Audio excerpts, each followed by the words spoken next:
Hello, everyone, and welcome back to the latest edition of Jake's Take with Jacob Elyachar Podcast. I'm your host, Jacob Elyachar, the chief content producer and writer of jakestake.com, a pop culture entertainment news website. If you're watching us on YouTube, please give us a thumbs up and please subscribe. If you're watching this on our audio platform or listening to this on our audio platform, please give us a 5-star rating. Download this episode and more episodes and to go. I am so excited today because I have this incredible guest today. He's a former Marine trained actor. You may recognize him for his roles of Todd on Tyler Perry's For Better or For Worse, and Cameron Sanders Jr. on A House Divided. But now he's playing Huey Newton on the upcoming Netflix autobiography film of former Congresswoman Shirley Chisholm, which is called Shirley. So please help me welcome Brad James to the podcast. Hey, how's it going, Jacob? Brad, such a privilege to meet you. Thank you so much for taking time out of your schedule to talk with me today. I really appreciate it. Excellent. No, I'm just glad to be here. Again, weather's beautiful and everybody's happy right now. Absolutely, absolutely. Before we go any further, I want to say thank you so much for your service. Absolutely. Alrighty, so let's get started. So when did you get interested in performing? And how did that passion evolve and desire to pursue a career in the entertainment industry? I think any true actor is always a performer. So, I don't know if I got into performing or if I just started getting paid for it. It's kind of always been going on ever since childhood. For me in particular, coming through, I think anyone coming through the military, but especially the Marines, you definitely are faced with things that you just had no idea were coming your way, and you feel a lot more prepared for whatever could come your way. So, any true Marine will tell you, once a Marine, always a Marine. And you kind of you leave that organization feeling like there's nothing in this world that you can't handle. And then you come into the entertainment business and you find out that there are definitely levels to this. But I really enjoy the ability, for me, making movies is about taking, whatever that time is, that 90 minutes, and taking people out of whatever they're dealing with in their world, whatever strife they might have, problems at home, bills need to be paid, whatever their deal is in their life. For that 90 minutes, they should be immersed in your world and leave all that behind. And in this case, and especially with anything that's historically profound or accurate, it's an opportunity to learn something at the same time. So oftentimes we get to entertain, and that's always great. But if you can entertain and educate at the same time, it's just a little slice of heaven. Absolutely, absolutely. So now you brought up the film, so we're going to get started on March 22, 2024. Shirley, the biographical film of Congresswoman Shirley Chisholm, will be released on Netflix. So what drew you to this film? I think everything drew me to this film. Just number one, the subject matter, like who it is and what an important place in history, especially American political history. It's Women's History Month. For the first Black female Congresswoman to get to really tell her story. That's number one. Number two, it's being told through the eyes of one of the greatest actresses of our time in Regina King, who she may make it look easy, but to take the time and essence of yourself to delve into someone else, it's such a daunting challenge. And it's not one to be taken lightly, and not one that everybody's going to jump to or is able to pull off. And so that's another huge plus. And then our writer director John Ridley, who a lot of us first became fans of through 12 Years a Slave, which he won an Oscar for. But not only that, it was funny when he and I finally got a chance to talk. I had just recently seen another one of his films, Needle in a Time Stack, and was just thought the movie was brilliant and brilliantly told. So that was another, like, you get to watch that and then see this opportunity come across your desk, and it's of course I'm jumping in both feet.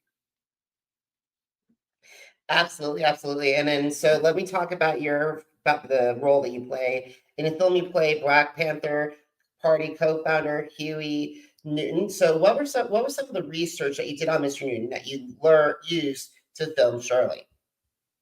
Um, Honestly, anything I could get my hands on. Um, for me, in the conversation I had with John, he told me that he didn't want an impersonation or an impression. And for an actor, that's a great thing to hear, because there's a lot of great impersonators out there, but that gives you the kind of a surface level of who someone is. And and for me, it was the why is Huey who he is. So he's someone who is just highly influential, where I'm from and in our culture, in terms of people who were forthright, outspoken. Um, he inspired, a series of just like a whole movement of other people. You know, Michael Evans from Good Times was highly influenced by Huey Newton, and some of the great things that they did as part of the Black Panther Party and the Rainbow Coalition, and a lot of the programs that they did. So, for me in particular, the first thing I wanted to do was, number one, because we're doing it for a historically accurate film, was isolate the experiences of Huey to the years prior to 1972, which was when this film is set. And not, because 1982 Huey is very different from 1971 Huey or 1965 Huey.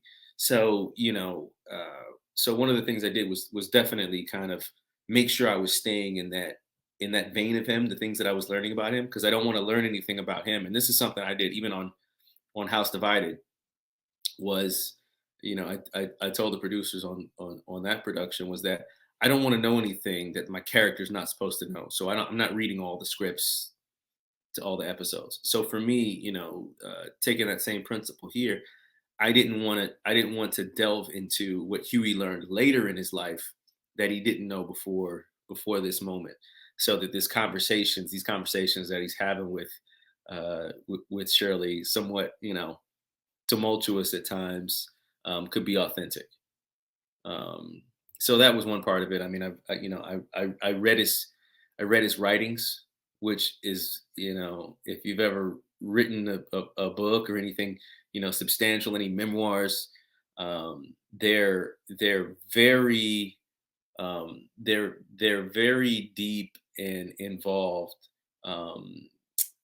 peeks into how someone's psyche, how they're feeling, how they're it's because it's you there, either with paper in front of you or a computer in front of you, or in his case, it might have been a typewriter, and you're pouring out just to the page. You know what I mean? So it's this conversation you're having with yourself. So I think that was probably the most impactful part of the process I had in getting to know Huey, outside of just kind of watching him and getting a feel for his feelings and his temperament. I totally agree. I think I'm very excited to see your performance and very excited to see you interact with Regina. And not only that, it's not just Regina and John Ridley, but you had Lance Reddick on this cast, Yes. Stokes Mitchell on the cast, Terrence Howard on the cast. So, what were some of the lessons that you learned from all of them that helped you grow as a performer? And I'd worked with a lot of times on different days, a lot of the cast members, but on different projects before. Um, uh, Once upon a time, Terrence Howard and I both did a movie for Denis Villeneuve, who's well known now for his work in movies like Blade Runner and Dune.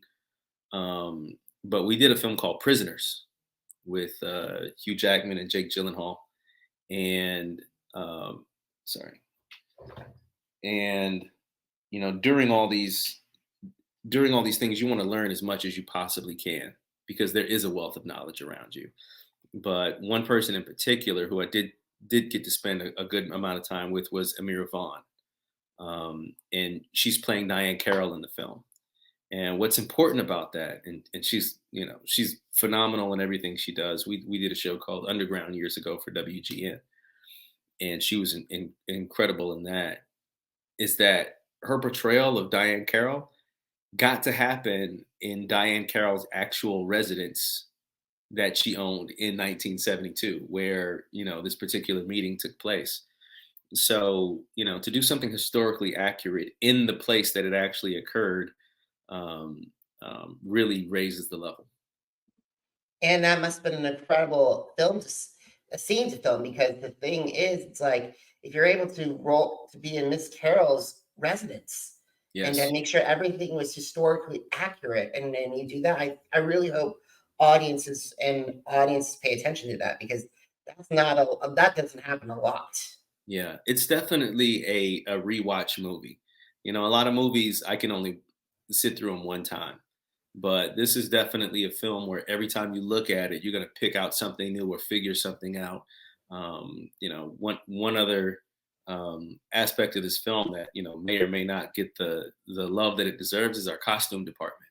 I'm one of those actors that you can prepare for a role, but until you get in that wardrobe, you don't necessarily feel like when Johnny Depp puts on that Jack Sparrow pirate outfit, I'm sure it aids tremendously in his transformation and really feeling like you are who you say you are. So hats off to them. Again, not only doing something that's historically accurate, but it's a period piece. And you really have to build everything out. Absolutely. I was watching a trailer for Shirley, and when I saw Regina King for the first time as Congresswoman Chisholm, I was like gobsmacked. Yes. Yeah. Really, really phenomenal job. And you can tell the difference when someone really takes the time and does the work. And, for me, when I was taking on Huey, I did it in layers. I did it a piece at a time. It's not something you can not for me, it's not something I can do in a day.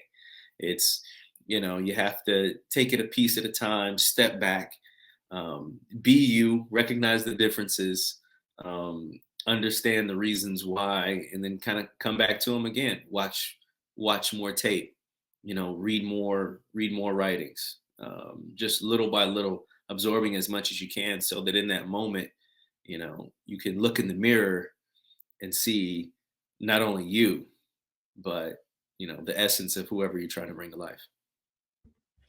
Absolutely. I want to briefly exit Shirley for a little bit and talk about, because most of my audience might know you from your time as Todd on Tyler Perry's For Better or For Worse, and Cameron Saunders from House Divided. So what were some of the similarities and differences between these characters? Because both you played these characters for a very long time. Yeah. We did, I think 6 or 7 seasons on For Better or Worse. And we were the number one show on All Black Network for all our seasons on as a House Divided. So it was a really great opportunity with both of these characters. I love doing series work. Series work, really allows you to grow your character. The next season isn't written yet, so what happens a lot of times is based on what you bring to the table. And for me, especially doing For Better or Worse, it was my first televised series.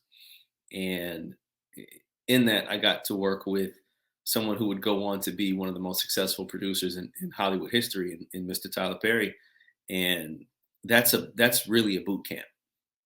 It's really where you get in there and see, a fast-paced environment, a really fun environment. I saw great examples of work ethic from he and Mark Swinton down there at those studios, and really developed some lifelong friends between my cast members. So we had a ton of fun on For Better or Worse, which was a completely different environment from a House Divided, which I like to call a daytime / nighttime steamy soap. It was a whole different environment. I went from playing like kind of a young bad boy to a real bad boy. on House Divided, and it was just it was a really rewarding experience to play two very, very different kind of characters, and I guess in similarities, they kind of looked alike. That's kind of all I'll give them is that Todd and Cameron Samuels Jr. kind of looked alike, and I don't know why that is. Awesome. So I'm so glad that you mentioned about Mr. Perry's sets, because it feels like he puts a lot of passion in all those things. Like I remember him being at a taping at Tamron Hall's talk show way back 2019, and he was the guest, and I immediately was in awe of his work and like how he was able to like showcase his leadership and to inspire the audience. Yeah.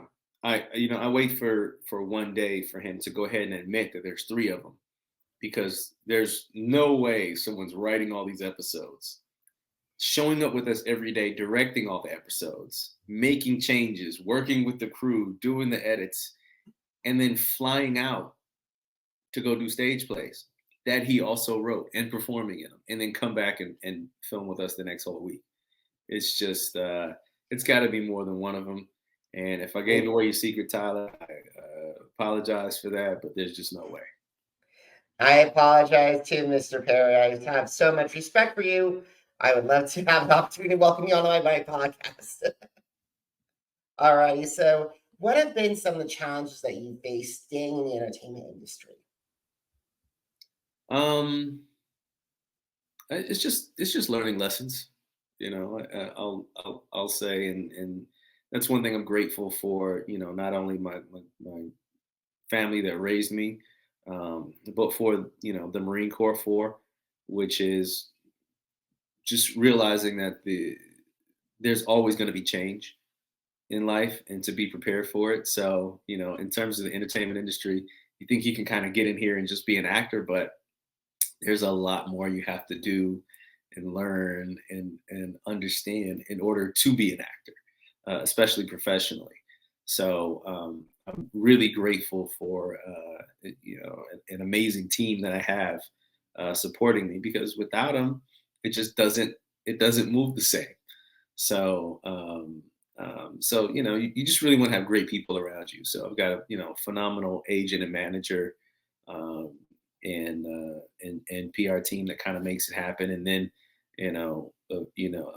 of course your day to day is going to be the most impactful. So in having a supportive family, and my wife and kids around me, that just make it so much more worth it.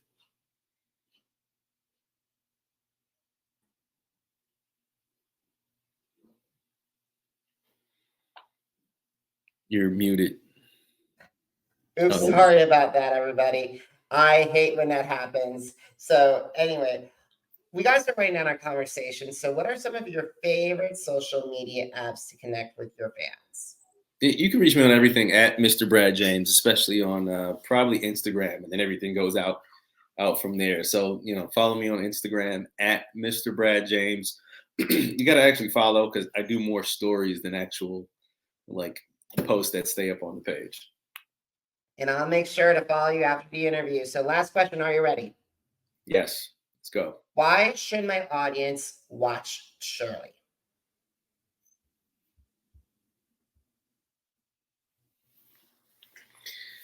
Your audience should watch Shirley because this is a once-in-a-lifetime opportunity. This character will never be portrayed the same. So much work has gone into making this, and it's a piece of history that has been yet untold, and now it's being told at the highest level.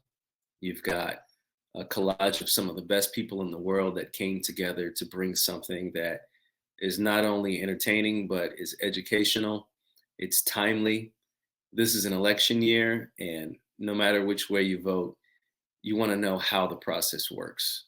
And watching a trailblazer as she blazes that trail is going to be a rare occurrence.